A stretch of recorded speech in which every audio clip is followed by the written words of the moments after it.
All right, Kenman here, and today is die project number 14, part 2. Fight. This is the Sencut Phantara. Laying on the table here, we took it apart in the last video, which is part 1, which I'll link right there for you. And we got it all prepped up for the die that we're going to be doing today. We're going to have some fun, and let's just get right to it. All right, so I'm going to move these scales over here. If you've never seen one of these before, thanks for joining. We're going to have some fun. I'm going to take the knife parts out of the way, reveal all the blades that we have done so far. 13 of them. We're going to look at those maybe later here. Like I said, I'm going to try to streamline this a little bit more today and see what we've got. All right, so here we are. We got the die. We are doing orange. I am going to try to make this a little more see-through, real quick visual. See how we can kind of see through this yellow here and see the inner workings of the knife. We're going to attempt that today for the Phantara. I have orange. We've already done an orange. I left this one in for several minutes, so we're going to do this really short, really quick. I've got this, it's been heating up for a while. It's real close to boiling. So we should be good to go. And I cleaned these off, made sure they didn't have any debris or anything on there. If there's like a chunk of oil or something on there, that oil can prevent or resist the die from sticking in that spot and won't be as uniform. So I made sure they're nice and clean before we start. Got these little hooks that I made, just so it's easy to get them in and out of the die dip.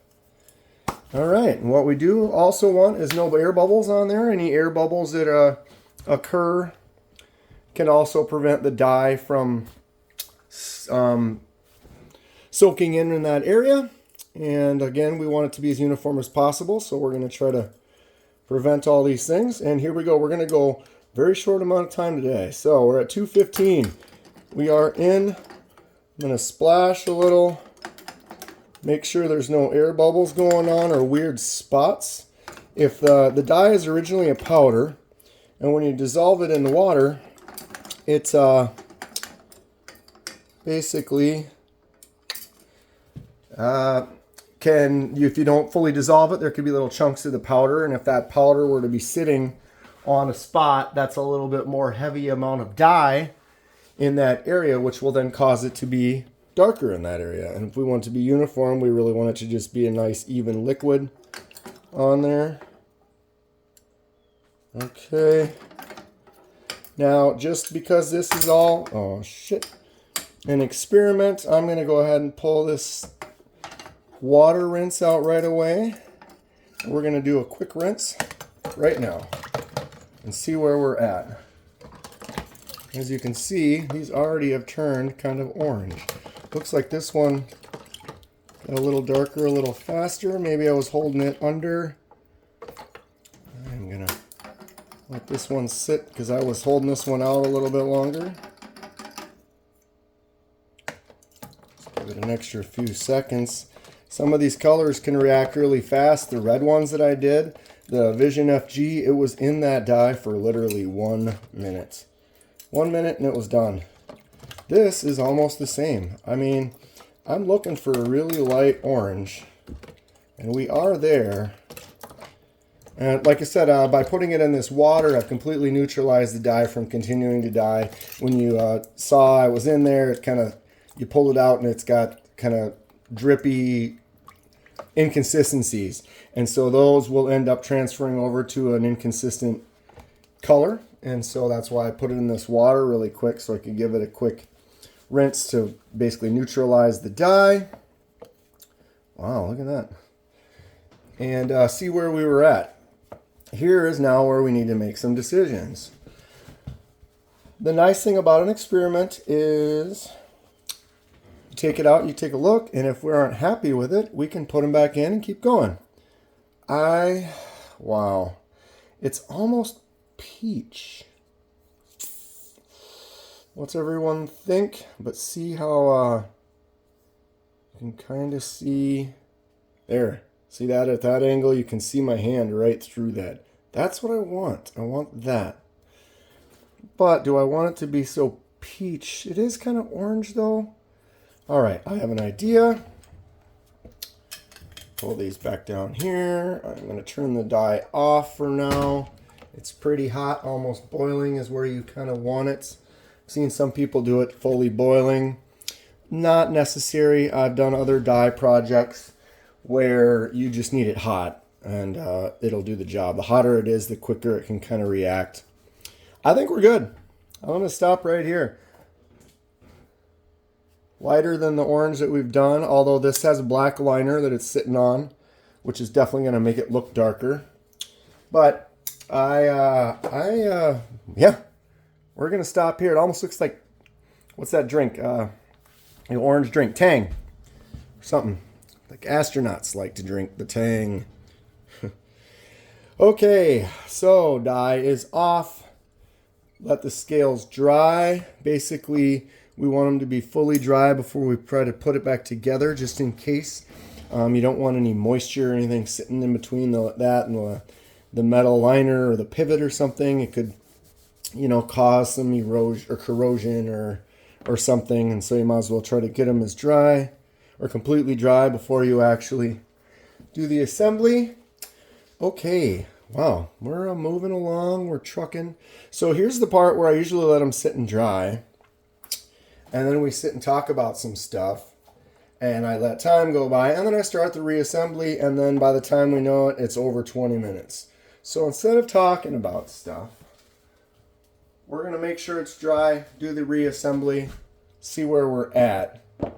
And then depending on where we are for time at that point, we can then talk about some stuff or finish the video. Main purpose of the video today was to do the dye for this. I get long-winded and talk about stuff and show the knives over and over, and sometimes it's not fully necessary. And so I'm going to try to, like I said, keep working on this process, this project. This is the 14th one we've done. I used to do it all in one take. I did now split it up into the two. I think I like that a little bit better. Okay, just going to give this nice clean towel once over on these scales. Make sure they are dry in all the little holes and cracks and areas. Wow, this is interesting. It's kind of peach in a way. It's different than any other ones we have. I mean, it is like orange like the other one, but it's a lighter orange. And when we get that liner on there, wow, I don't have nails. Yep. I like it. Okay, I think we are fairly dry. Like I said, I'm overly cautious sometimes. I like to try to just make sure the best job I can get it at. Okay, let's get that up there. Let's take these off this white towel. Boom, boom. What's everyone thinking? Leave a comment below. Tell me how you feel about it. Okay, Kenman, are we ready? 8:45 on the video. We're starting some reassembly. We are in good shape. I have the pins and the spacers already on this piece. And I'm going to put the pivot. This one does not have a captive pivot, which is unfortunate. That is also very unfortunate. Holy no. All right, everyone, I'm going to try to keep talking as I also try to find a stick to get that piece out from underneath the refrigerator. Holy crap, Kenman. Unbelievable. The only place it could have flown was over there. Why do these things happen to me every time, ladies and gentlemen? All right, I can't even reach under there to get it. Dang it. Okay. Why? Why, oh why? Okay, I'm gonna let you guys look at this for a second. Sing to yourself in your head or something. I don't know. I gotta go get a stick out of the basement. I will be right back. I apologize, it's quiet for a second. Maybe you can hear me. I'm very far away. Is this fun or not? I'm sorry. Okay, I'm going under the fridge with a stick. I don't know if you can hear that happening. And of course, I'm not seeing the piece. Got it. Holy cow. How much time did that take? That is what happens when you don't have it set up easy to... I could have just hit pause and edited the video. But here we are. Okay. Sorry, we're back. Anyway.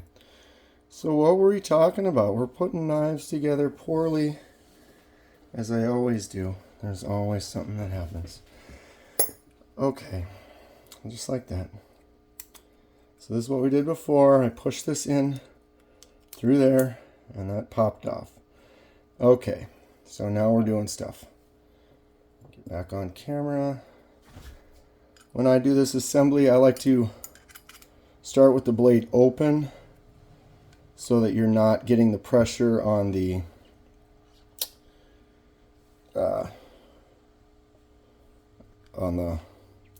lock bar.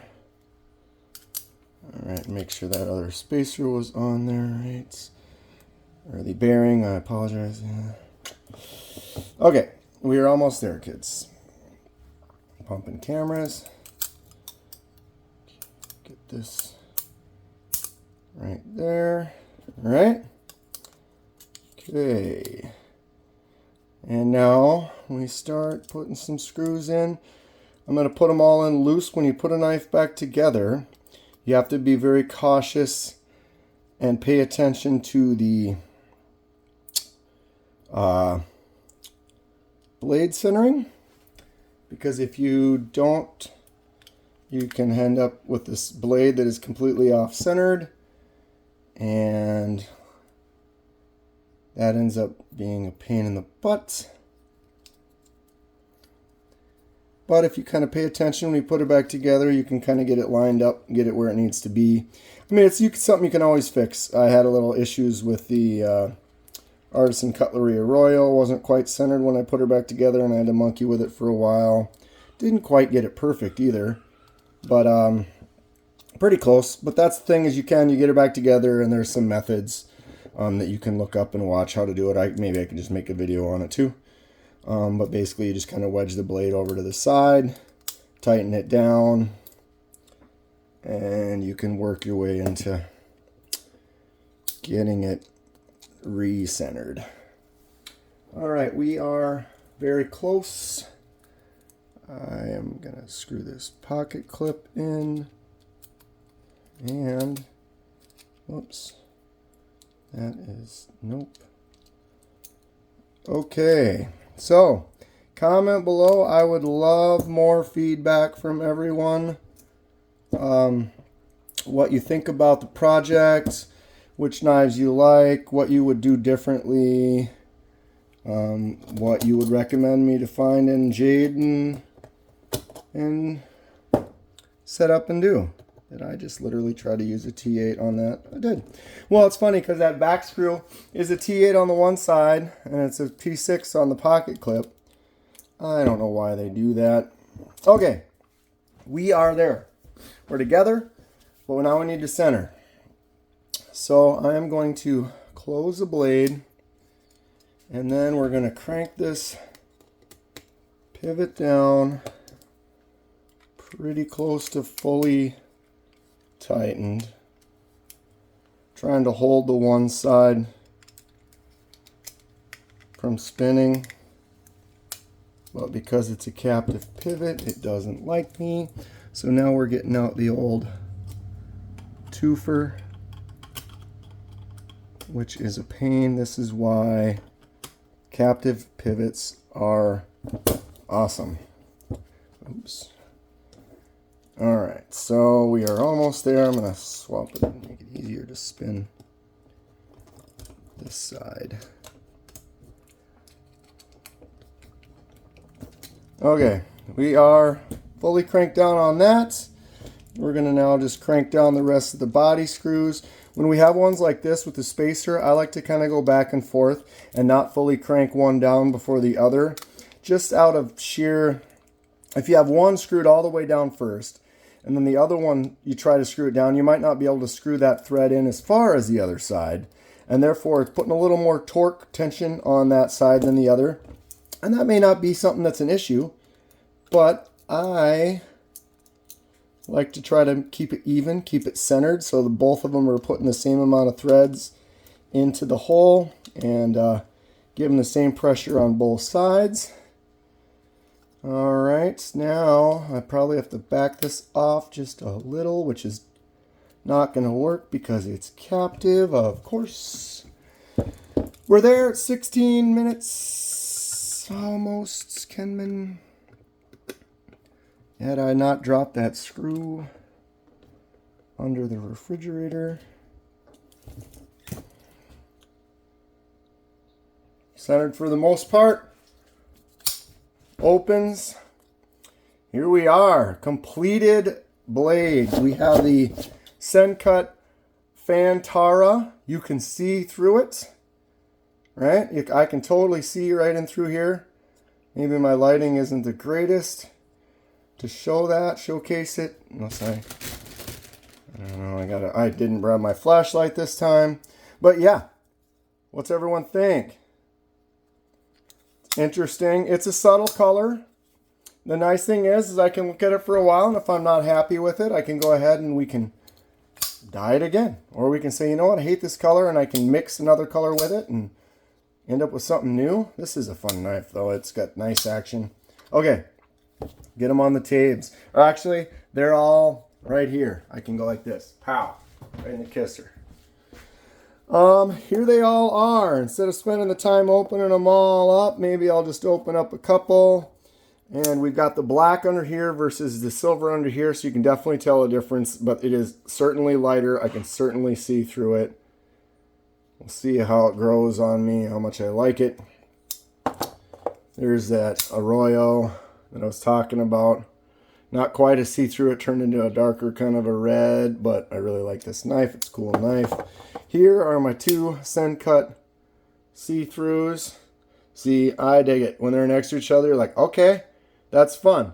Now you've got kind of two different tones of this lighter kind of shade. I'm happy about it, everybody. I mean, not quite as happy as this, but I mean, this is just a fantastic knife through and through. What else can we look at quick? 1829, ladies and gentlemen, we did it. We made it. Here it is. Die number 14 is complete. Here is all of them on the table. We will go ahead and take this Phantara out one more time. A nice glamour shot right there. Maybe make that the thumbnail. Boom. All right. That's going to be it for today. If you enjoy what you see, please hit that like button and subscribe to see more. Helps me out, and I really appreciate it. More dies to come in the future. I can show you this really quick. See how much I can easily hijack. These are all ones that need to be dyed pretty soon, coming up in the future. A lot of other things. Going to do that titanium anodizing really soon as well. Oh, I like this. I like this a lot. All right, stay sharp. We'll see you next time.